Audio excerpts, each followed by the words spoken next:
So what we need to do is work on reducing the parts of us that say, no, we can't have it, that we don't deserve it, that we're not allowed to have it. The simple way is to repeat statements. One of the go to statements that I use myself as well as for my clients is I deserve, have permission, and I'm having good things. So I'm programming my mind that I do deserve things. I'm programming my mind that I do have permission. And I'm programming my mind that I can have things, right? So that's a preview of this week's episode. I normally try to keep episodes between 25 and 30 minutes, but this one was so good that we just kept the conversation going. I hope that you benefited from the episode as much as I did. I'm putting a lot of the information to use in my personal life and business life. So I hope that you enjoy this episode, and here we go. Welcome to the Weekly Wealth Podcast. I am certified financial planner David Chuddick. This podcast and my wealth management practice are both designed to help the mass affluent to live better lives by how they handle their money. We talk about financial strategies, prosperous mindsets, and simply how to build true wealth. So come on and let's enjoy this journey together. Hey, everybody. You get a treat today. You don't have to listen to just my voice. We've had a couple solo episodes lately where we've talked about the big, beautiful tax bill. We've talked about some estate planning issues. But today, we're getting back to one of my favorite topics. We're going to talk about mindsets and accountabilities and why we do what we do. And it's going to be really fascinating. And I know I'm going to learn a lot as well. So we have Cam Knight with us today. And Cam is a coach, he's a writer, and he's the author of several best-selling books in the area of mental, emotional, and physical performance. So, hey, Cam, how are you? I am doing fantastic, David. Thank you for having me on. I have always been fascinated with like success and Yeah. achievement. And even like you see the top athletes in the world, like they can't really jump higher than the other guys or run faster, but they do something different. Like Michael Jordan and Kobe Bryant, they did different things than some of the other guys that were also freak of nature athletes. So hopefully we can learn some things for you. But yeah, tell me a little bit about your background and what you do and about some of the books you've written. All right, sure. So again, my name is Cam Knight. I am a coach, international speaker, and author of a dozen books in the area of mental performance, such as speed reading, memory, concentration. You can actually see them in the background, as well as personal mastery. And for as far back as I can remember, I've been a fairly driven individual. It's hard not to be living in a culture and society with so much personal development content, and more or less everyone telling you to do more, be your best self, and reach for the stars. As a result, I've always wanted to do more, have more, and be more, and like Michael Jordan and the Kobe's. And although I've had my fair share of success, I always felt like I either missed the mark or I fell short, or the success was much more difficult and stressful than it needed to be. And I always wondered why that was. Like, why is it if I want to do something, I know what to do, I know how to do it, and I have the motivation and desire to do it, but for one reason or another, I can't or don't do it. And at the time, there were no clear answers. The best answers that I came across were you need motivation and discipline. And over the last 15 years, that question lingered in my mind. Every time I was stuck, I wondered why. Why do I keep spinning my wheels? Why don't I just do this thing and get the result that I want? And the more coaching I did and the books I read and seminars I attended, the more I learned about the complexities of the human brain. And over time, I began to realize that, hey, wait a minute. There's a part of our brain designed to hold us back. There's a part of our mind built to keep us from growing and making progress. And I call this part resistance. And in many ways, it's a brick wall that we hit anytime that we want to do something, no matter how much we want to do it, and we can't. And this really is what separates the guys like the Michael Jordans from the rest of us or the people who aren't.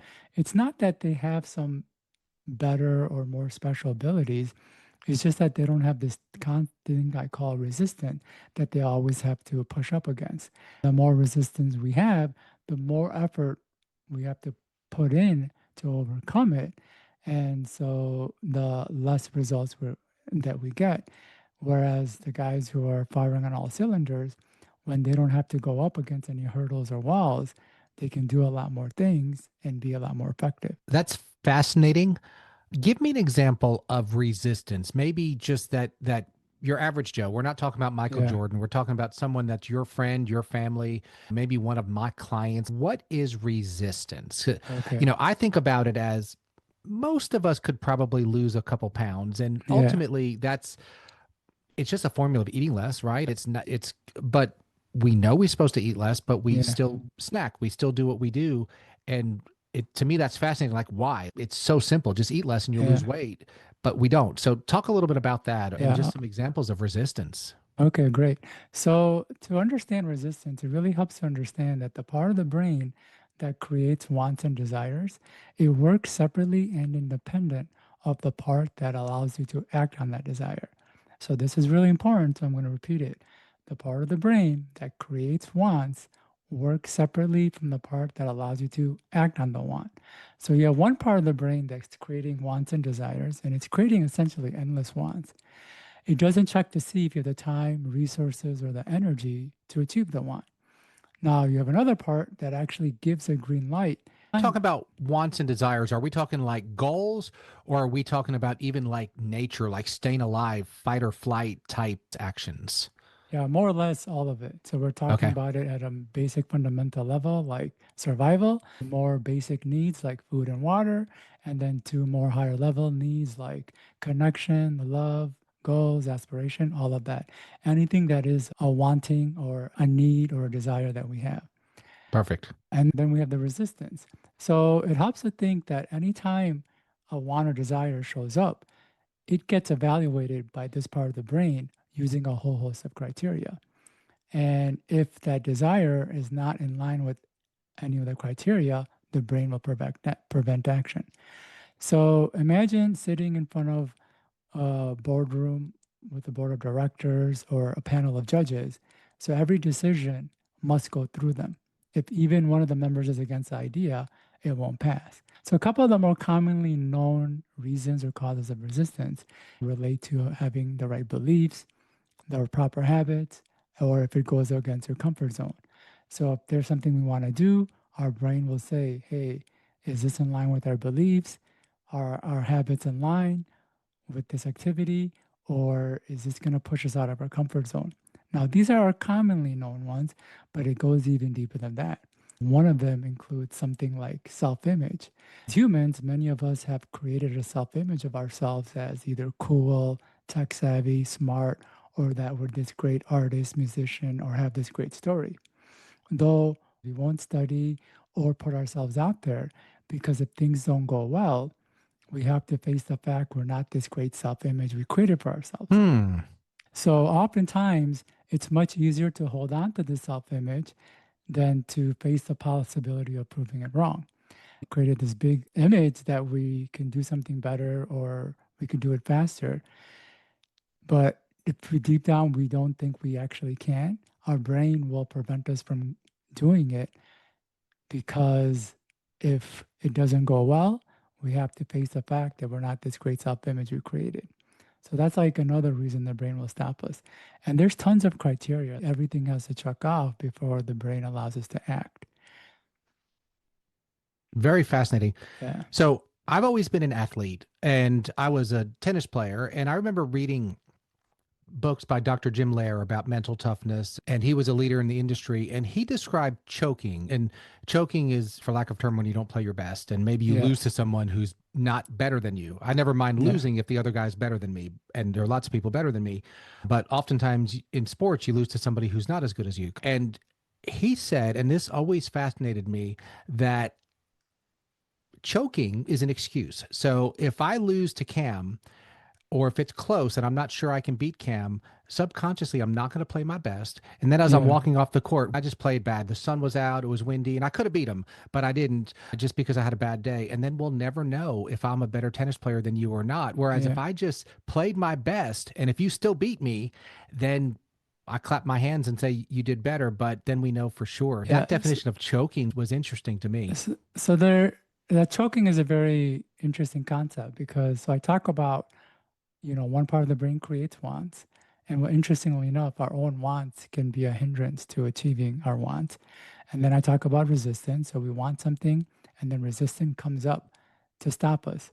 Now, what's really interesting is when resistance stops us, it doesn't tell us that it's going to stop us. It's not going to say, hey, David, this thing that you're trying to do when in tennis goes against our beliefs that we're a good tennis player, or it goes against our self image that we're trying to uphold. So I'm going to sabotage you. It doesn't say that. It shows up in manipulative ways. And there's a lot of tricks resistance uses. The brain will say things like, one more bite won't hurt. And then you take that bite. That was just a trick because the brain is saying, hey, I'm going to sabotage you from this goal. And I'll say things like, one bite won't hurt, and other stuff. And so choking is just a trick of resistance to keep us in our old ways or keep us from moving forward. Let's say the person maybe that I work with that says, I make a lot of money, but Yeah. I spend a lot of money and I'm in debt. I know I need to stop, but I don't. Or the Yeah. person that's 20 pounds overweight and they know eating a half bag of Oreos is not going to help the cause, but they still do it. Yeah. Is there a simple solution to like just not eat the Oreos or just not put that extra charge on your credit card? Or is there not a simple solution to something that it's not rocket science? None of these things require a PhD, but they're so freaking hard to do or not Yeah. do. So a lot of our surface level actions seem like a simple thing. Like, hey, if I want to save money, I need to stop spending money. And it's simple, Duh. right? Don't Yeah. spend any money. Or if I want to lose weight, hey, stop eating those Oreo cookies. But the human brain is extremely complex. In fact, most people would say it's the most complex, it's a pinnacle of complexity in the known universe, more complex than stars, planets, and everything. So that means that the decisions that we take and the thoughts that lead to those decisions, there's a lot of complex stuff going on underneath.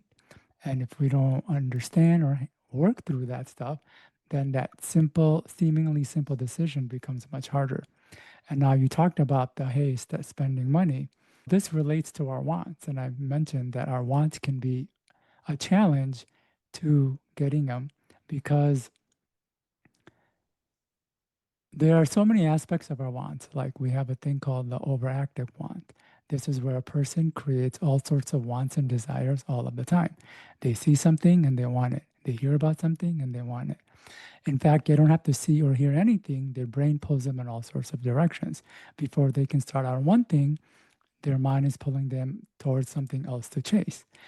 And if somebody has an overactive wanting mechanism, it means they're going to be constantly stimulated by different things. And if it's gonna, and if those things are things that require purchasing, they're constantly going to be spending money. And so it's really important for them to get a handle on their overactive wanting mechanism. Otherwise, anytime they see something, hear about something, or desire comes up, it triggers that impulse into buying, and which is why it's so difficult for them to control their spending. And that's just one aspect of wants. We have strong wants, where a person wants something really badly. And what's really interesting is that our wants and resistance, they work together. So when our wants grow, so does our resistance, and our resistance growing makes our want grow even more, and that makes our resistance grow even further, and very quickly becomes this feedback loop where we want this thing really bad and we can't have it really bad. And a great example would be, let's say somebody wanted to make more money.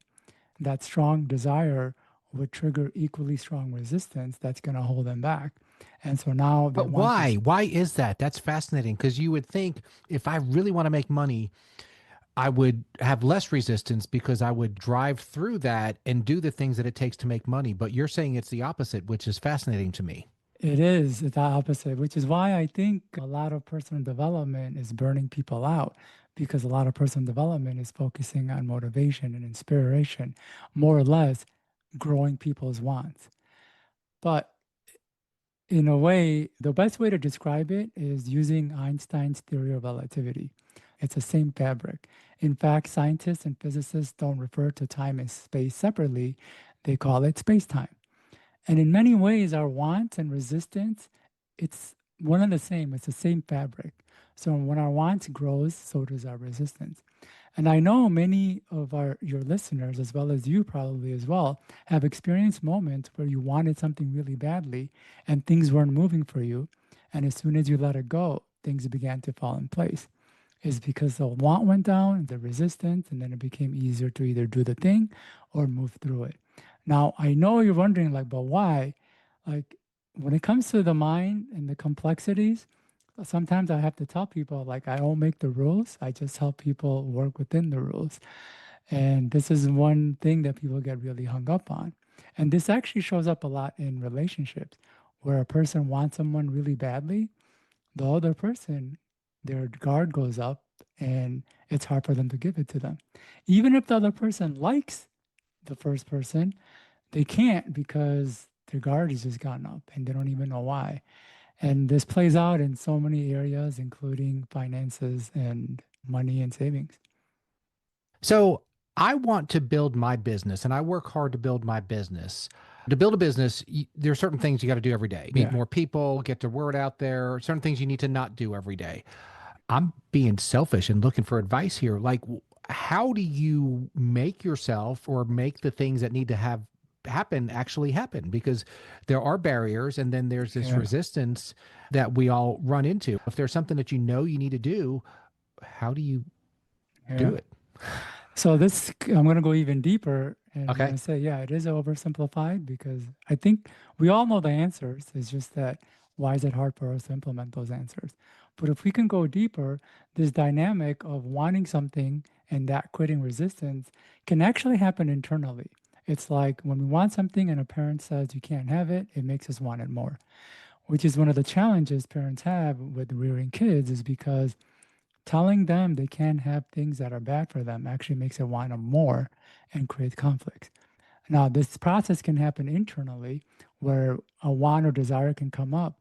But if we have feelings of undeserving, like we don't deserve it, we have beliefs, negative beliefs, or limiting beliefs that this is going to be too difficult, those inner stuff or the resistance that's going to say, no, we're not allowed to have it, we can't have it, we're not good enough to have it, all of that. And then that in of itself makes a want grow even more. So the Hmm. resistance tries even harder says to say no. And then our want grows even more and the resistance tries even harder. So what we need to do is work on reducing the parts of us that say, no, we can't have it, that we don't deserve it, that we're not allowed to have it. This is just one aspect of it. And there are hard ways to work on it, and there are simple ways to work on it. The simple way is to repeat statements. One of the go to statements that I use myself as well as for my clients is I deserve, have permission, and I'm having good things. So I'm programming my mind that I do deserve things. I'm programming my mind that I do have permission. And I'm programming my mind that I can have things, right? Quick question. When's the last time you stopped to ask, where is my money actually taking me? If you're a business owner or high earner who's too busy to figure out if you're on the right path, we have created something just for you. It's called the 10-Minute Wealth Vision Call, a quick, no-pressure Zoom where we'll talk about your biggest financial question and help you get one step closer to your ideal future. No pitches, no fluff, just clarity, confidence, and direction. Grab your spot now at weeklywealthpodcast.com/vision. That's weeklywealthpodcast.com/vision. So is I deserve not always true and we just have to fake it till we make it, or do we have to actually do the work to deserve it? So there was a point where I didn't deserve to be on a podcast because I didn't have the knowledge that I do, but there Sure. was where my knowledge was solid. Like I knew Hmm. what I was talking about. I had seen results in my clients, but I still had that undeserving. So Okay. it made it hard for me to get on podcasts. And when I would be nervous and I really couldn't articulate and communicate what I wanted. So, yes, there are times where we can deserve something, but if we feel like we don't deserve it, it get in the way. Now, when we start saying I am deserving, it starts changing things internally for us to develop the skill and the knowledge that we need to feel deserving. Does that make sense? So right Absolutely. now, yeah, right now you're probably at a certain level in your business and you want to get to another level. And again, there's many reasons for resistance. We can go down a whole list, but right now we're honing in more on undeserving. So If you're feeling like there's a struggle, it's probably because there's a part of you that feels like growing a business is a struggle, or another part that is feeling like I need to talk to bigger people, make bigger connections and contacts, but I don't deserve to be able to talk to them. So that's holding you back. But if you start saying I'm deserving, you'll naturally start receiving information and doing things that allow you to become deserving so you can act on those deservings. Does that make sense? Yeah, I love it. I love it for sure. So that's just a simple answer.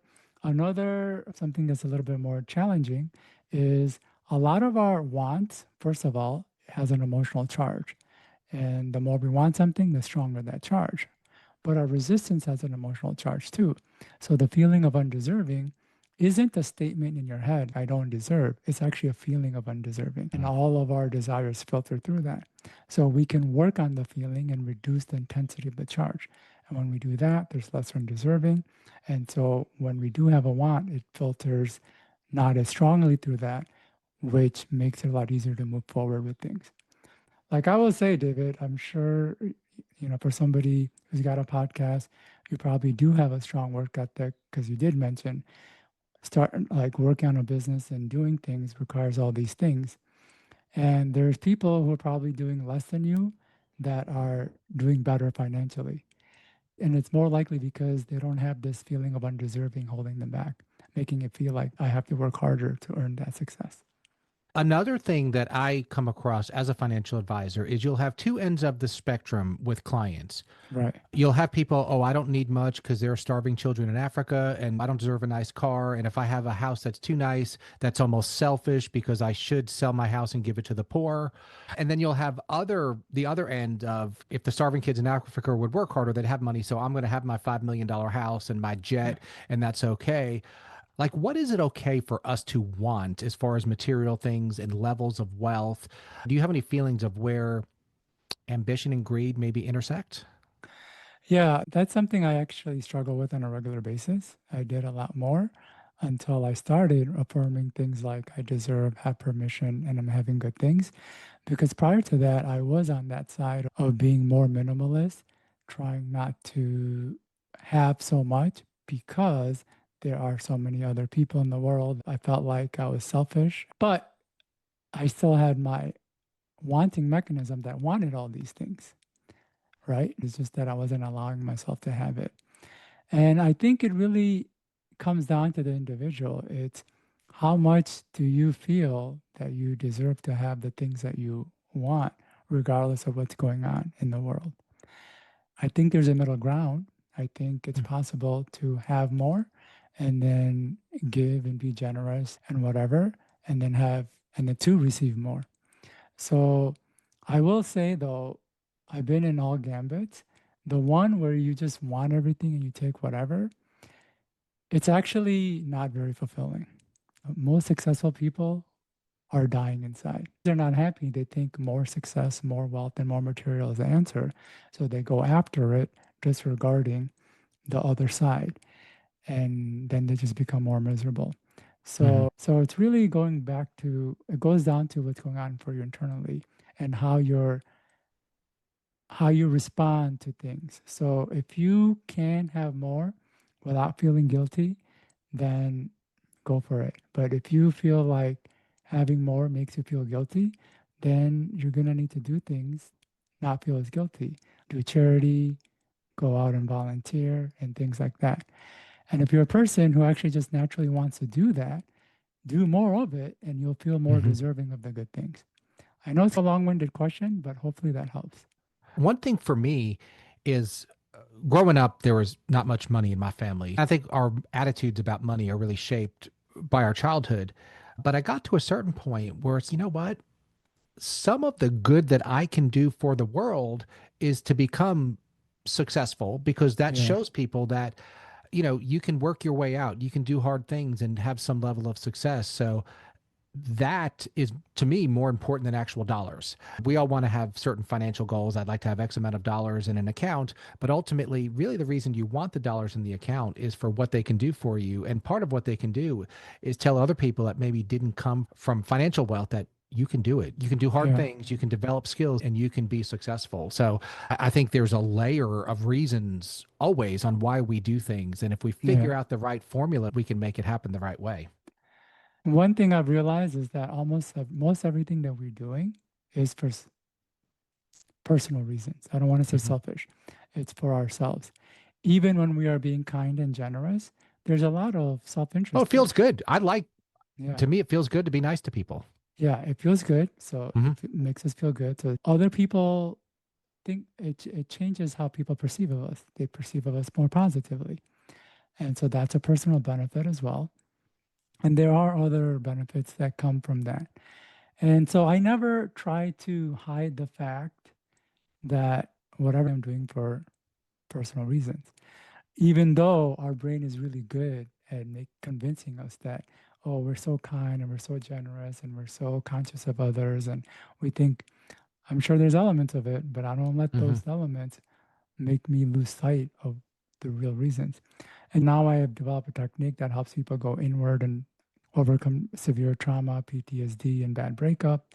And when I tell people about that, they're like, oh, wow, you're doing such great work helping people.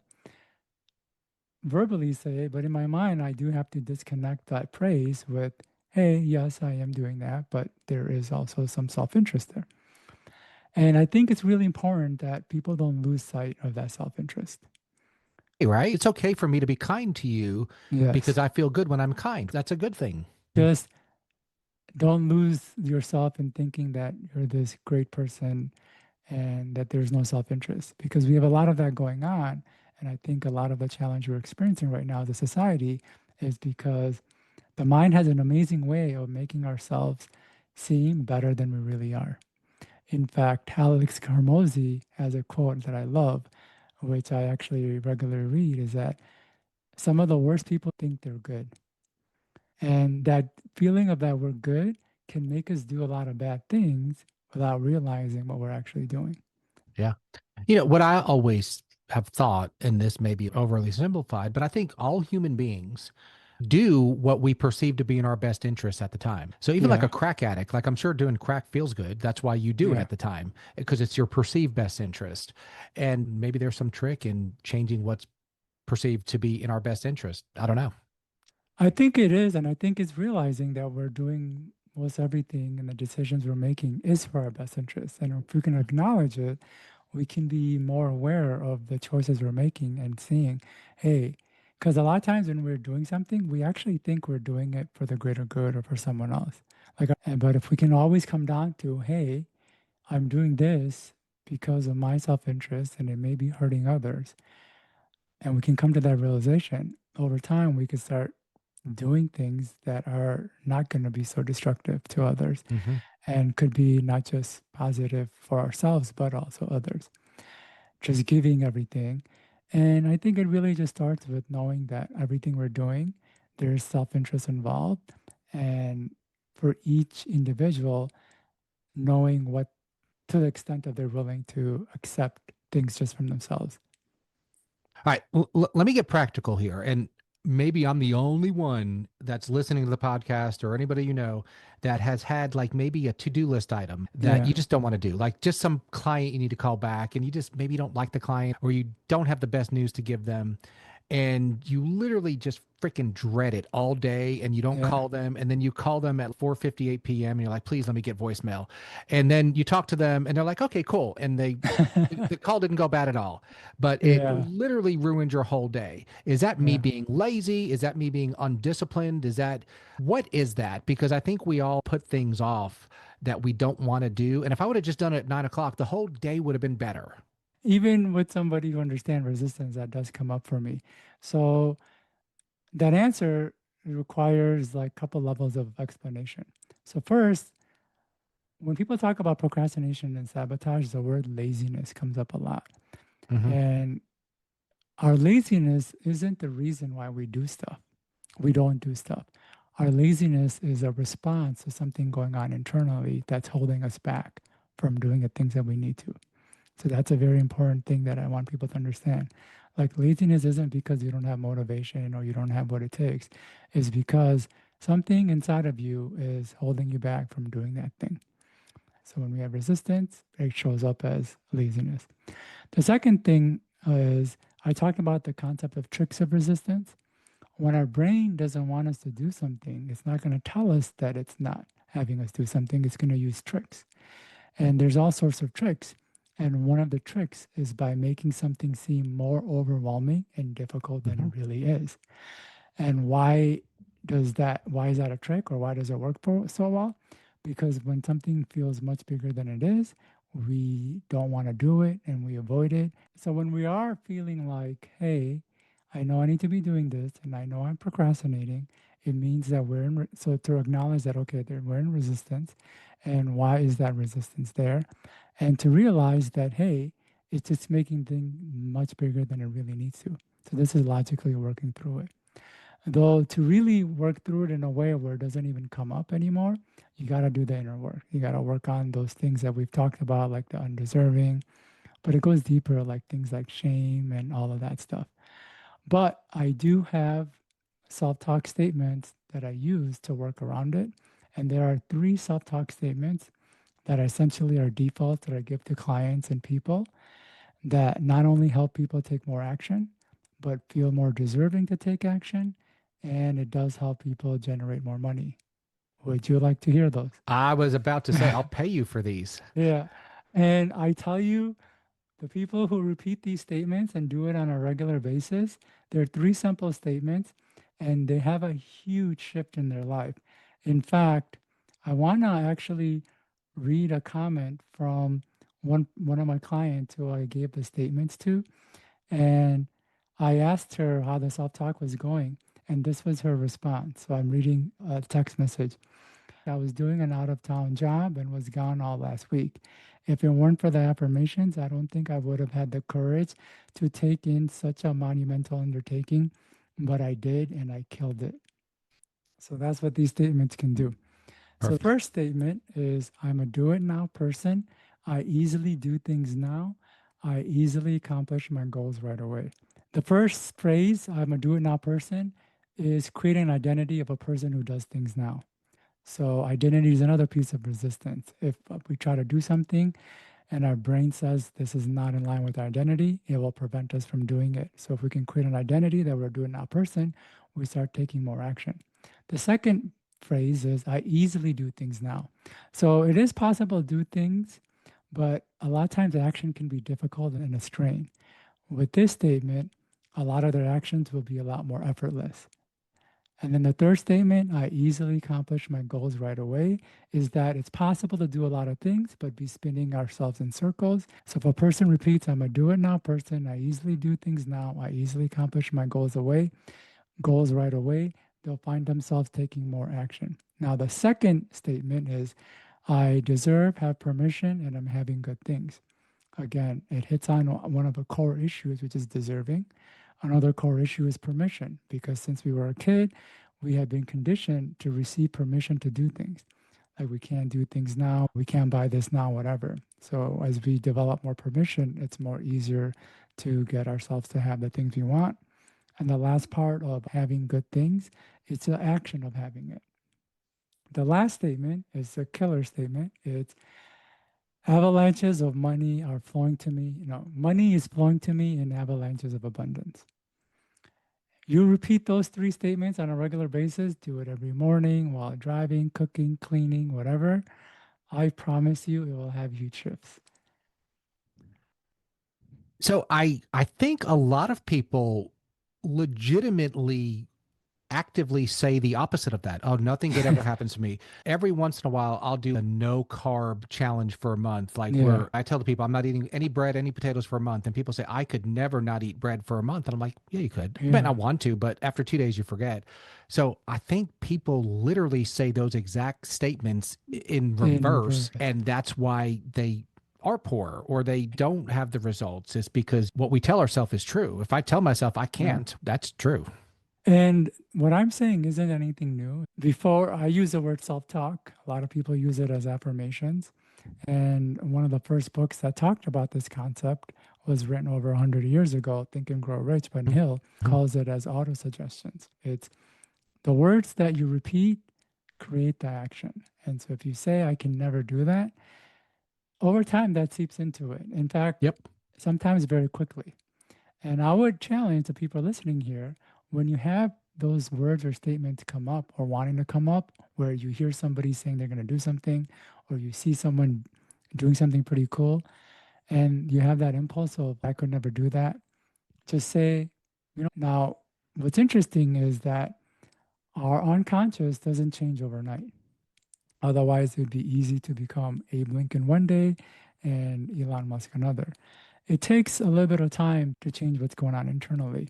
It's important to continue doing the affirmations and keep doing it so the messages are changing deeper and deeper at a deeper level. So when we do come across more activities and harder ones, we can easily move through them because that resistance doesn't show up. Are you a longtime listener of the Weekly Wealth Podcast? If you've learned anything and if you've enjoyed the podcast, will you do me a favor?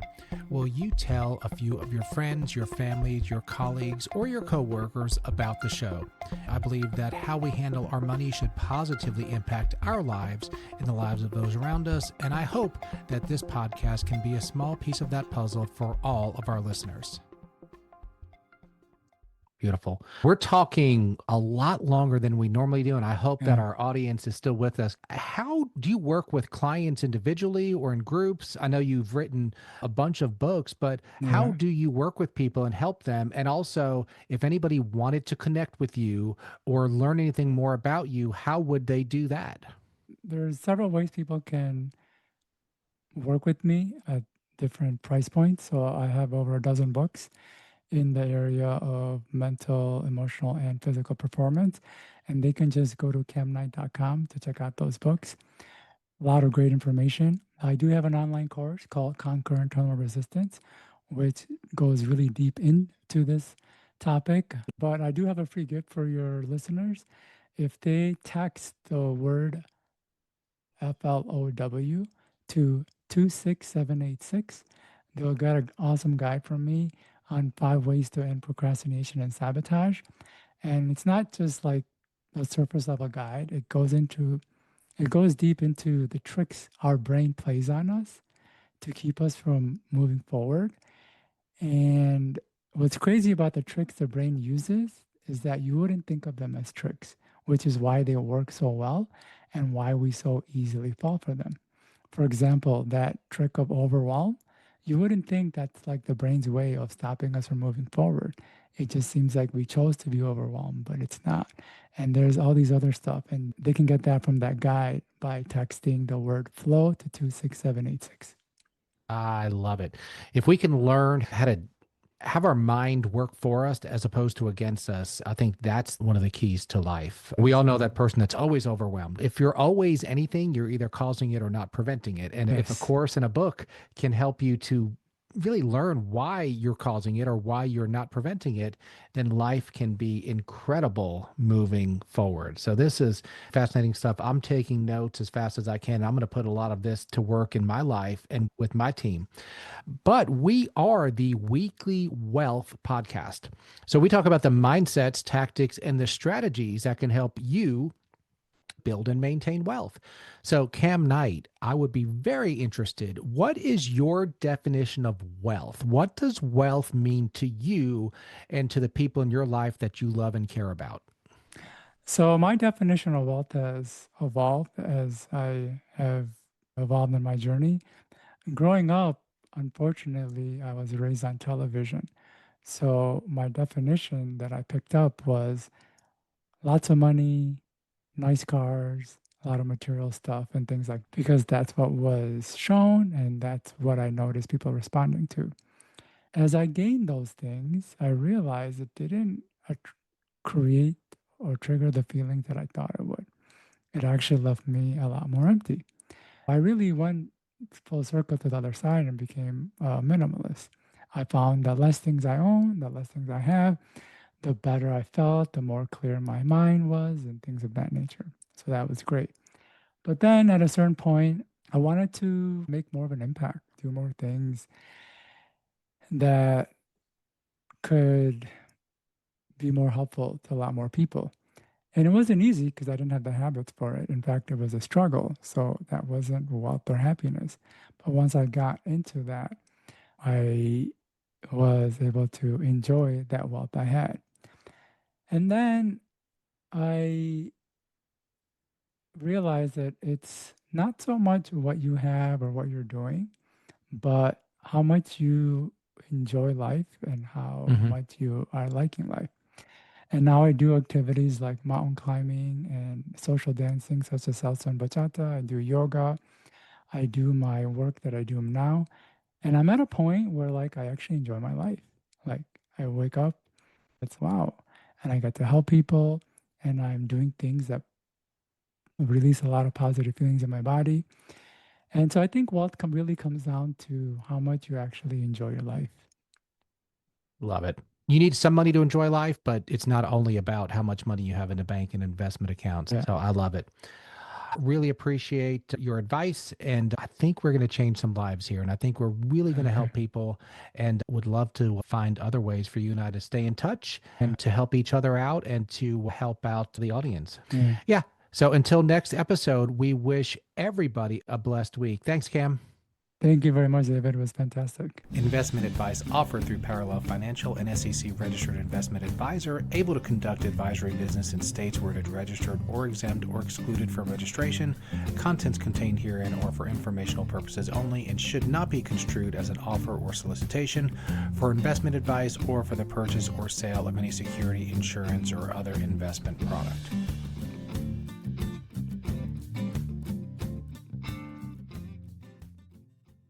Check out As a Man Thinketh by James Allen. My men's group actually went through this one. It was really great and I enjoyed it. Check out Think and Grow Rich by Napoleon Hill, The Power of Positive Thinking by Norman Vincent Peale, Atomic Habits by James Clear. Love that one. Of course, The 7 Habits of Highly Successful People by Stephen Covey. And why not jump into How to Win Friends and Influence People? Go to the Weekly Wealth Podcast Facebook group and let me know what your favorite success books are.